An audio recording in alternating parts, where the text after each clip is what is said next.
The knife never comes from a stranger, and sometimes it doesn't even come from your enemy. It comes from the person sitting across the table, lifting her wine glass, laughing harder than everyone else. I paid for the dinner. I booked the place. I made sure the cake had the exact shade of lilac icing she once pointed to in a bakery window 7 months ago. I even ironed my shirt twice. But none of that mattered, because all they saw when they looked at me was a placeholder. A soft chair to lean against until someone better walked in. "Your man's so polite it's like he was raised by a librarian and a golden retriever," one of them said. Laughter. And then she said it. She leaned back in her chair, crossed her legs, and said, "You're not wrong. I always said he's just background noise I never turned off." That's when I heard it. My heartbeat. Loud. Clear. Like a warning siren buried inside my chest. I didn't respond. I didn't blink. I watched her sip her wine and toss her hair like it was just another Thursday. And it was for them. For me? It was the night I died in front of 8 women holding forks. When the bill came, I didn't hesitate. I signed it, tucked the pen under the receipt, and stood up. No toast. No speech. Not even a sarcastic clapback. Just, "Happy birthday." And I left. What they didn't know was that I'd already been to that restaurant 3 times in the past 2 weeks. I knew where the exits were. I knew where the staff smoked behind the back alley.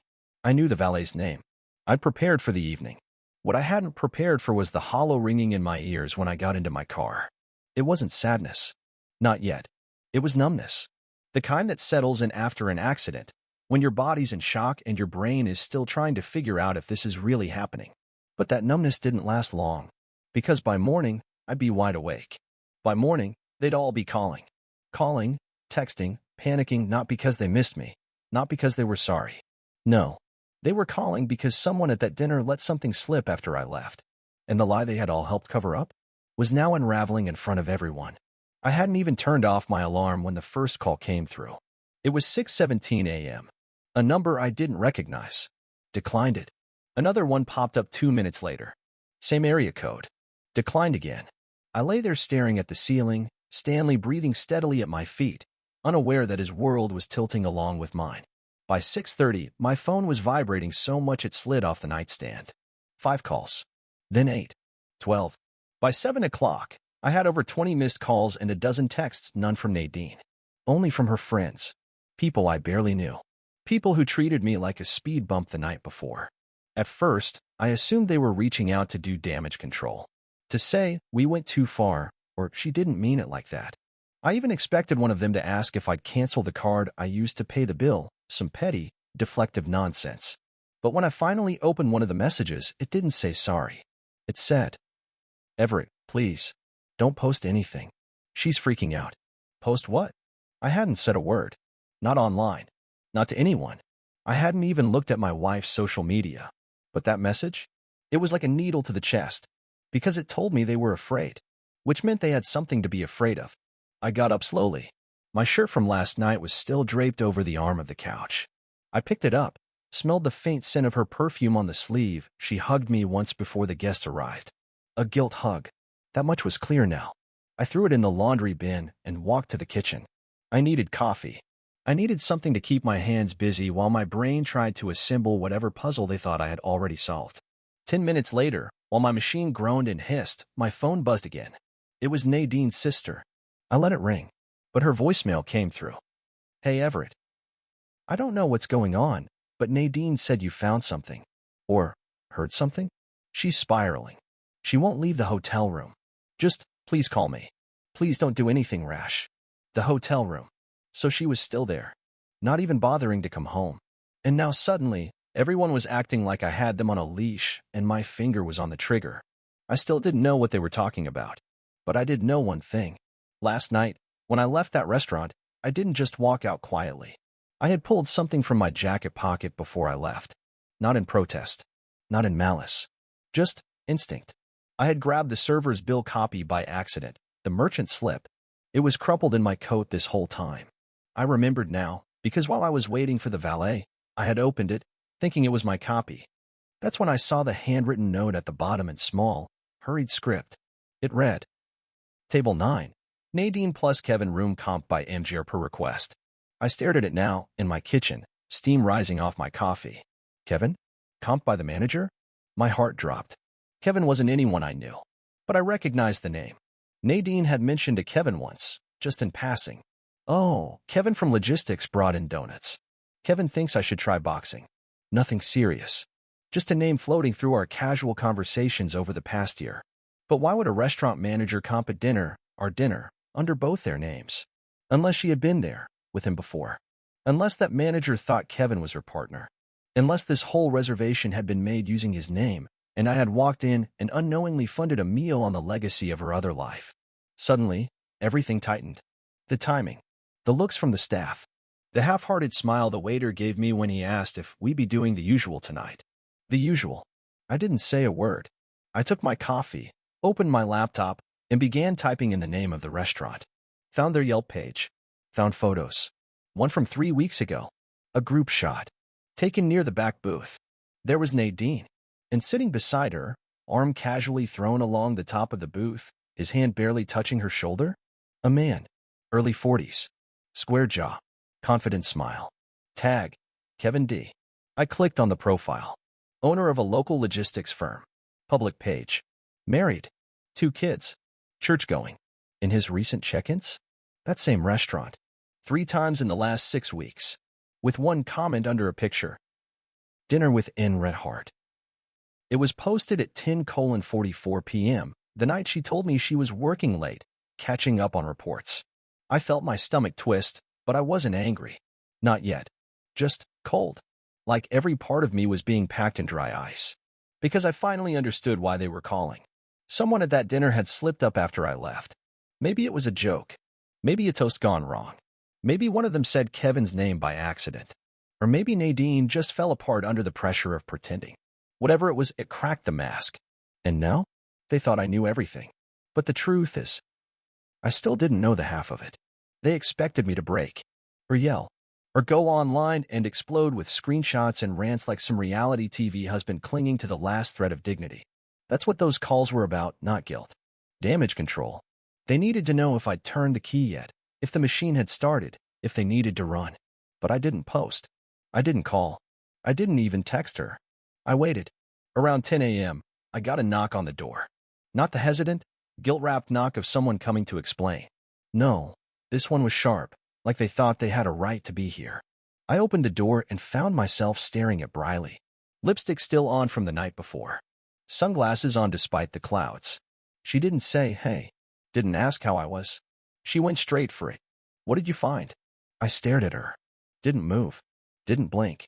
I mean, she stammered, adjusting her tone. You left kinda dramatically last night, and everyone's been freaking out. Nadine hasn't slept.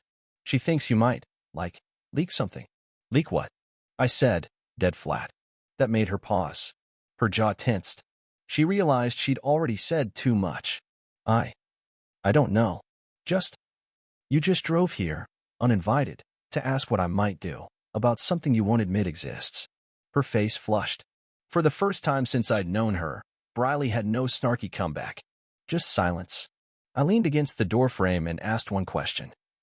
What happened after I left? That was it. No anger in my voice. No tremble. Just quiet, patient curiosity. That seemed to rattle her more than any confrontation would have. She crossed her arms and tried to deflect. Nothing, okay? Everyone just stayed. We ate cake. Talked. Nadine was upset. Upset. She felt bad. Said you were being sensitive. Said you always do this when attention isn't on you. That stung. A lie. And she knew it. But it didn't matter now.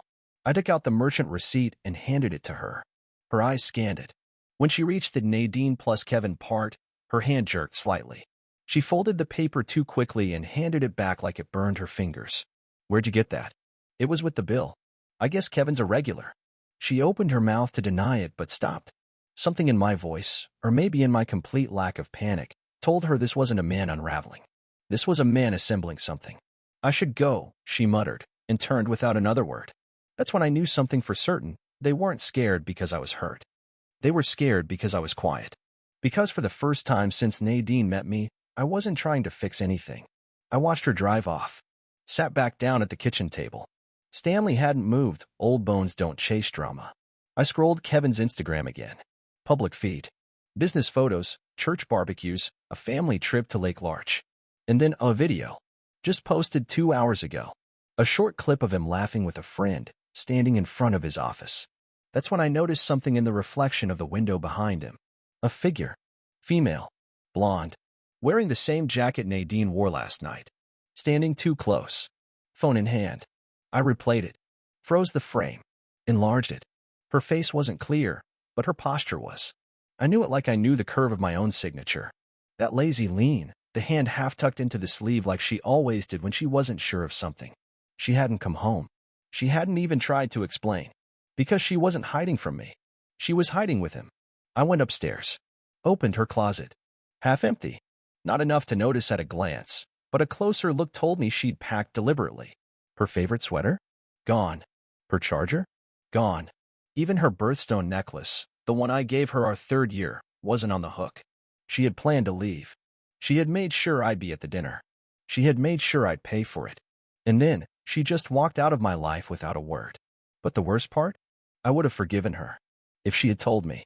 If she had looked me in the eyes and said, "I don't love you anymore," it would have destroyed me. But at least it would have been truth.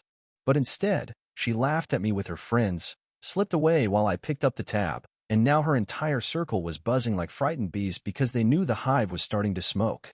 They hadn't expected me to notice. But what none of them understood was that I didn't need proof, because I'd already lived it. And now? Now I wasn't planning a post, or a confrontation, or even revenge. I was planning something far more dangerous. An exit. One she wouldn't see coming. By the time night fell, I had stopped pacing. I had stopped refreshing my phone, waiting for her name to appear. The need for an apology, a confrontation, or even just a lie, it all dissolved into something colder. I didn't want an answer anymore. I wanted distance. I didn't want closure. I wanted air. So I opened the drawer under the coffee table where she kept the bills, the old chargers, the keys to her parents' place, and more importantly, the binder with our joint account documents. I had never touched it before. I trusted her with it. But trust, I realized, had a shelf life. And mine had expired right around the moment she let her friends turn me into a joke over scallops and white wine. She had moved money 2 days ago. Not all of it. Not enough to raise alarms. But enough to tell me she was preparing. She didn't drain the account, she was smarter than that. She left just enough to keep things looking normal, enough to make me think we were still us. But the transaction labeled Venice Rentals wasn't for a movie. And it definitely wasn't local. I checked the number attached to the charge. A luxury condo company 2 hours away. Waterfront properties. Short-term leases. I called pretending to be a new customer. Asked if they had anything with that same transaction amount available. They did. Unit 5B. It was booked under a corporate name, but the email tied to it had her initials buried in it. I didn't call again. Didn't write it down. I just stared at the screen and let the truth settle like dust. She was already gone. And she wasn't hiding. She just didn't care if I saw. That was the thing. It wasn't the betrayal that haunted me, it was the ease. The way she just deleted me. Like I was a phase. A polite interlude between mistakes. She didn't run away with Kevin in a fit of lust. No, she planned this with spreadsheets and calendar alerts. She had moved on while I was still pouring her morning tea. I packed a small bag. Not a dramatic one. Not the kind you throw together in anger. Just enough to vanish for a few days. I wasn't sure where I was going. I just knew it wasn't here. I didn't leave a note. I didn't lock the door behind me. I didn't slam it. I wanted her to walk into silence. Into nothing. Into the absence she thought she created, and realize it swallowed her too. I drove for hours. Nowhere in particular. The highway had no judgment. No mirrors. No birthday dinners. I passed through towns I hadn't heard of, stopped at a 24-hour diner where the waitress called me sweetheart, without knowing my name, and stayed the night in a roadside motel where the air conditioner made a sound like it was mourning something. But still, I didn't feel peace. I felt something worse. Emptiness with eyes. Like the ghost of my marriage was riding in the back seat, just watching. Waiting. It wasn't until the 3rd day that she finally texted. Just one line. Where are you? No apology. No, I miss you. No, I'm sorry for everything. Just 3 hollow words that only meant one thing. Her plan had collapsed. I didn't respond.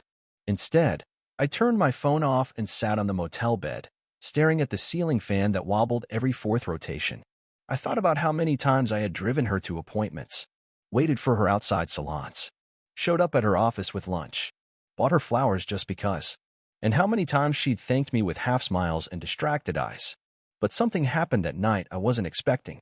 A message from someone else. A name I hadn't seen in years. Margot. Nadine's old roommate. Her friend from before she met Kevin. Before she became this version of herself. She sent me a photo, a screenshot, and a message. I wasn't going to get involved, but you need to see this. The photo? It was of Nadine. At that condo. With Kevin. And a third man. Not just some stranger. It was Kevin's brother. The one who was arrested last year for wire fraud. And suddenly, the pieces I had didn't just form a picture. They revealed a blueprint. This wasn't just about betrayal. This was about something criminal. And I was somehow tied into it. It took me a long time to realize the photo Margot sent wasn't just a warning. It was a breadcrumb. A trail. And the way she framed it, just vague enough to raise every question I didn't even know I should have been asking, told me one thing. She knew more. A lot more. Maybe she didn't know how deep Nadine and Kevin had gone, but she knew enough to push me toward it. And once I started pulling on that thread, the fabric of my entire marriage began to fall apart in my hands. The photo showed Nadine standing just inside the doorway of the condo barefoot, smiling, holding a glass of wine. Kevin had one arm slung around her waist. The other guy, the third man, was seated casually at the kitchen island with a laptop open, facing away from the camera but unmistakably him, Damon Calloway, Kevin's older brother. Ex-con. Last I'd heard, he'd taken a plea deal after being caught rerouting client funds through shell accounts in Arizona. So what was he doing with my wife? The more I thought about it, the more my head felt like it was splitting down the middle. This wasn't just about infidelity. Nadine wasn't just cheating. She was involved. Something was going on inside that condo, and I had to find out what. Not for revenge. Not even for closure.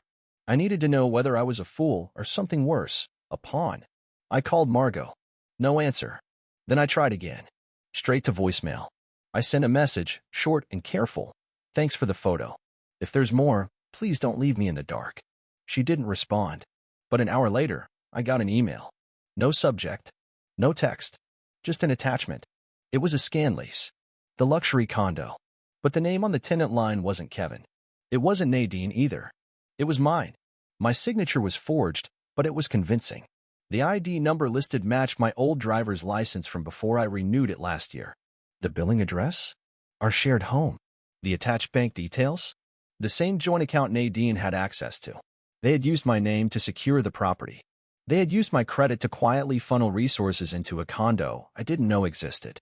And if anything shady was happening inside those walls, guess who the paper trail led back to? My ears were ringing. My hands went numb. I wanted to scream, but nothing came out. I was being framed, used, built into whatever they were doing behind those closed doors, and I didn't even know the rules of the game yet. I drove back home that same day. Stanley was still at my neighbor's place, thankfully. I had told them I needed some air. They didn't ask questions. Good people. Quiet people. They didn't deserve to get sucked into this. When I walked inside the house, it felt like stepping into a museum. Everything was where it should be, but it was dead. No scent. No energy. Just us collecting where life used to be. But on the kitchen counter, there was something new. A key. No note. No explanation. Just the spare key to her car and a parking stub from the condo garage. That's when it hit me. Someone had been inside while I was gone. Maybe Nadine. Maybe someone else. But the message was clear. I know where you are. I know what you found. And now I'm letting you know that I know. Except, they made a mistake. Because they left the stub. And the timestamp on it? It was from 2 nights ago, while she was texting me, pretending to be worried. That small slip proved something. She still didn't think I was a threat. She still believed I was the same silent, harmless background husband who'd foot the bill and vanish without a word. But I was already done being that man. I took the key. I grabbed the stub. And I drove. No plan. No backup. Just me, a bottle of water, and the pressure of years collapsing into the tightness in my chest. When I pulled into the garage, I spotted her car instantly. Parked 2 spaces from the elevator. She had added a bumper sticker kindness as strength. I nearly laughed. It felt like satire now. I parked 2 levels down. Took the stairs. And that's when the next surprise came. As I stepped into the hallway of the 5th floor, a door 2 units down from 5B creaked open just slightly. An older woman peered through. "You're the husband, aren't you?" she said softly. My body froze. She stepped out a little more, nervously glancing down the hallway. They had a fight. Loud. A few nights ago. That man, the bald one, he was yelling about money. She kept saying he doesn't know anything. Then he left, slamming doors, cursing. I swallowed hard. She leaned in, her voice lower. Next morning, there were two men I hadn't seen before. Suits. No one was laughing anymore. I didn't ask for more. I didn't need to. Whatever was going on inside that condo wasn't just a romantic escape. It was a trap, a business, a front, maybe all three. And somehow, I was the name on the lease. I knocked on the door. Once. Twice. Silence. Then footsteps. Then the door opened. And Nadine stood there, barefoot, holding a wine glass, like nothing had happened. "Everett," she said with wide, fake innocent eyes. "What are you doing here?" And I smiled. Not because I was happy, but because the game had finally started. She stood in the doorway like we were running into each other at the grocery store. No guilt. No panic. Just that same cold calm she always used when she wanted to control a conversation. The wine in her hand was barely touched. Her hair was perfectly set. She wasn't expecting me, but you wouldn't know it. She made sure her mask was on tight, too tight, in fact, and it was cracking around the edges. I didn't say a word. I stepped past her before she could stop me. Inside, the condo was even more unsettling. Immaculate. Sterile. A rental trying hard to feel like home, but failing the way fraud tries to look like love when it's well-dressed. There was music playing low from a Bluetooth speaker in the corner. Something instrumental, like a therapist's waiting room. I turned it off. "Everett," she started, slowly closing the door. "I didn't think you'd come here. I didn't think you'd see any of this." I turned around. Looked at her, but not the way I used to. Not like a husband searching for comfort in her face. Now I looked like a stranger. And she felt it. "You forged my name," I said calmly. "You used my bank account. You leased this place under my identity. And you thought I'd never find out?" Her face twitched. Just a fraction of a second. But I caught it. She wasn't ready for that level of clarity from me. She was still playing the old game. The one where she tells half-truths and watches me blame myself. "It's complicated," she said, placing the glass down. "I was going to tell you. I just needed to." "Needed to what?" I snapped, but I didn't raise my voice. "Finish laundering the money? Flip the papers back to your name once it was clean? You were waiting for Kevin to finalize the offshore transfer? Or was Damon going to do it all for you?" She went pale. "You talked to Margot," she whispered. That one slip confirmed everything. So I kept going. "I saw the photo. The one where you're standing right there, grinning while Damon's at the laptop. I saw the document with my signature. I saw the parking stub you left on my counter, Nadine. You were in my house. You left it there like a warning, but it's evidence now." She backed up slowly toward the kitchen, arms crossed like she was cold. "It wasn't supposed to go this far. Damon said it was just a formality. Kevin told me you'd never find out. They promised it'd be undone in a month." "So you used me," I said, cutting her off. "Not just emotionally. Financially. Legally. You needed a clean name, a quiet husband, someone whose credit score said stable and whose silence could be bought with homemade lasagna and fake bedtime kisses." Now her hands trembled. The mask was slipping. "I didn't want to hurt you," she said, and for the first time, I saw something behind her eyes, not remorse, not love. Fear. Of consequence. Not of what she'd done, but of what it meant now that I knew. "What's in that back room?" I asked, my tone sharp now. She froze. Her mouth opened, then closed again. "Nothing," she said. "It's just where Kevin kept his things." So I walked past her, toward the door at the end of the hallway. "No, Everett, wait." I pushed it open. Inside were boxes. Hard drives. A printer still warm. Open folders. Spreadsheets covered in aliases, bank account numbers, codes, and a whiteboard on the wall that read, "Phase 2, finalized transfer, June 8th. Scrub owner name, 6 out of 10. Move funds, June 12th. Dates, just days away." She followed me in, shaking. "Please, Everett, you don't understand. I didn't know the full picture. They didn't tell me everything. I thought I was just holding the place." "You signed papers with my name, Nadine. They told me it wouldn't matter," she screamed. "They said your name made it look legitimate, that it would protect all of us, that you'd never get hurt." I turned and looked her dead in the eyes. "You didn't protect me. You erased me." She dropped onto the couch like someone had pulled the strings out of her spine. Her voice cracked now. "They said you wouldn't notice. That if you did, I should just distract you, make you feel seen again, pull you back in. Say all the right things until you lost interest. But I knew that wouldn't work anymore. Not after that night. Not after the dinner.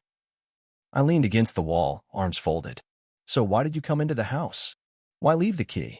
The stub? What was that? I panicked, she said. Kevin said they might pin it all on you if it fell apart. That they had backups. Documents. A lawyer. I wanted to warn you, but I couldn't.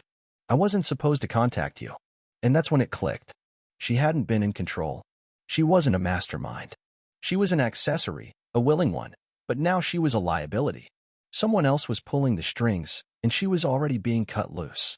That meant I wasn't the only one they planned to frame. She was next. And that meant I had one chance to pull the pin before everything exploded.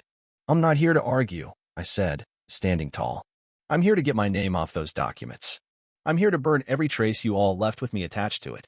And if you so much as breathe the wrong way while I do it, I'll bring the whole house down.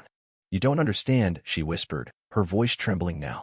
Oh, I said, I understand perfectly. But what I didn't tell her, what I didn't show her, was the tiny voice recorder clipped under my jacket, recording every word since the moment she opened the door. I had all I needed now. But I wasn't done, because Damon was still out there.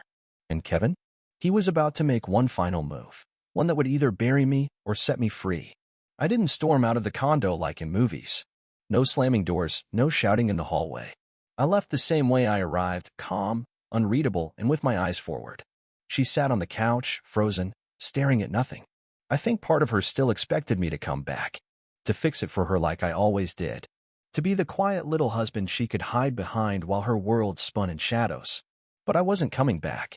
The moment the elevator doors closed, I pulled out my phone and backed up the recording to 3 separate cloud folders. I sent a copy to myself, to a secure drive under a different name, and to an old contact I hadn't spoken to in years, a guy who owed me a favor from back when I helped him out of a nasty custody mess. Then I drove. Not home. Not anywhere predictable. Just far enough to make sure I couldn't be followed. I stopped at a cheap motel on a road that barely showed up on GPS paid cash. I needed time to think. And to plan. Because I couldn't just go to the police. Not yet. The documents still tied me to the paper trail. I needed the mastermind. I needed Kevin. But Kevin was smart. Too smart. He wouldn't just let me walk into his life and start asking questions. I knew where his office was, his real one, not the fake addresses on the shell company files. But if I showed up, he'd smile, shake my hand, and have 2 lawyers draft my obituary within the hour. So I did what Kevin didn't expect. I baited him. It started with a message sent from a burner account tied to a barely used LinkedIn profile I created years ago for a temp job. I changed the name slightly. The message was simple. I have the full recording. If you want it, meet me at the Calpine Truck Depot at midnight. Alone. No phone. No cops. Or it goes live. It was risky. But I knew Kevin's type. He wasn't just a fraud. He was a control freak. Someone who couldn't stand the idea of being outmaneuvered by someone he underestimated. And sure enough, at 11:52 p.m., I saw headlights pulling into the far end of the depot. A black SUV. No plates. Tinted windows. Classy. I waited. Didn't move until he stepped out. He was taller than I remembered. Or maybe I was just standing straighter now. His shirt was too crisp for the hour. His smile, too confident. You, he said. The houseplant finally speaks. I didn't laugh. I just raised my phone and tapped play. Nadine's voice filled the air. I forged his name. Kevin said they might pin it all on Everett. There were backups, lawyers. He reached forward, fast, to grab the phone, but I pulled it back and locked the screen. You so much as twitch, and this recording goes to your board. Your family. Your church. I've already scheduled it. His smile faded. What do you want? He asked, lower now. I want my name off everything, I said. Every lease, every bank tie-in, every dotted line you forced her to sign with my ID. I want an email in my inbox from your lawyer confirming full disassociation. And I want it within 24 hours. He stepped closer. You think you can blackmail me with this little amateur play? I built this with military precision. We're 5 layers removed from your name. You think a voicemail and some tears from a panicking wife are going to undo all that? I think, I said slowly, you didn't expect her to fold first. And you definitely didn't expect her to admit you're planning to pin it all on her. His mouth tightened. I kept going. She's panicking, Kevin. You left her in that condo like a decoy. And she knows it now. You think she'll stay quiet when she realizes you were never going to protect her? That you're already grooming someone else for phase 3? That landed. He didn't say a word, but his fingers flexed, twitching like someone deciding between running or attacking. You pushed too far, I said. You thought I was background noise. That I'd foot the bill, clean the mess, and vanish. Then I leaned closer. But the quiet ones remember everything. He stared at me for a long moment. Then, finally, he exhaled and said, "Check your inbox in 12 hours. He turned, walked back to his car. Didn't look back. When the SUV pulled away, I stood still for a long time. The wind was sharp, dry. I had to remind myself to breathe. Because now that I'd stood in the storm, now that I'd faced him, there was no one doing any of this. I drove back to the motel. Didn't sleep. At exactly 11:43 the next morning, an encrypted email arrived in my inbox. A scanned statement from his attorney. A signed release of liability. A statement confirming that all financial activity tied to the unit in my name was forged and that any legal action would bypass me entirely. It wasn't complete freedom, but it was a wall between me and whatever came next. I printed it. 3 copies. One for me, one for the lawyer I just retained, and one to leave behind. Because I wasn't staying in that city. Not after everything. But before I left, I went back to the house. She was there. She wasn't crying. She wasn't shouting. She was just sitting at the kitchen table, the same spot where I'd waited the night after her birthday, heart in my throat. I laid the document down in front of her. "You're clear," I said. I fixed it. One last time. She didn't say anything. Didn't thank me. So I turned, walked to the door, and paused just long enough to say, "You'll tell your friends I left because I was weak. Because I couldn't handle it. Because I was boring. Let them believe that. But you'll remember this moment, when the man you dismissed as invisible became the only reason you're not in handcuffs right now." And then I walked out. For good. The road out of town looked different than it ever had before. Not because the trees were greener or the sky was clearer, but because, for the first time in years, I wasn't driving with my shoulders curled inward, waiting for the next blow. There was no more tension in my hands gripping the wheel. No fear of who might be texting me. No more holding my breath in my own home. I had finally exhaled. I didn't check in on Nadine after that day. Didn't look her up. Didn't ask anyone. I blocked her number. Blocked the group chats. Burned every copy of our wedding album I had stored digitally. And it wasn't out of spite. It was survival. I knew that healing required space, not nostalgia. In the weeks that followed, I did something I hadn't done in years. I focused on me. Not in some dramatic, reinvent yourself kind of way, but in small, almost embarrassing ways that reminded me of the man I used to be before I got lost in the fog of pleasing someone who never really saw me. I started going on walks with Stanley every morning, not just to get it over with, but to enjoy them. I changed jobs, left the warehouse, and took a quieter role at a tech maintenance company where no one laughed when I said I liked spreadsheets. I even signed up for a weekend writing course, something I always said I'd do one day. That day finally came. And then came Margot. She reached out again. A short message at first, just asking if I was okay. We talked a little. She told me Kevin had been investigated quietly, and although there wasn't enough for full prosecution, the scheme collapsed. Damon had vanished again, and Nadine. Well, according to Margot, she moved back in with her sister. But here's the part that still makes me pause. Margot and I didn't reconnect out of pity. It wasn't romance. It was kindness. Shared history. Truth. We went for coffee one afternoon and ended up talking until the place closed. Not about the past, about books and beagles and bad takeout. About everything that had nothing to do with her. And one morning, maybe 2 months later, I woke up and realized something. I wasn't angry anymore. I wasn't hurt. I wasn't defined by betrayal. I was free. Nadine may have planned to erase me from her story, but in the end, she set me free from a chapter that no longer deserved my name.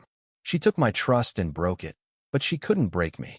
I got my name back, my peace, my future, and as strange as it sounds, I'm thankful. Because sometimes, the worst night of your life is what finally hands you the keys to your real one. I walked out of that condo a broken man, but I walked into my new life whole.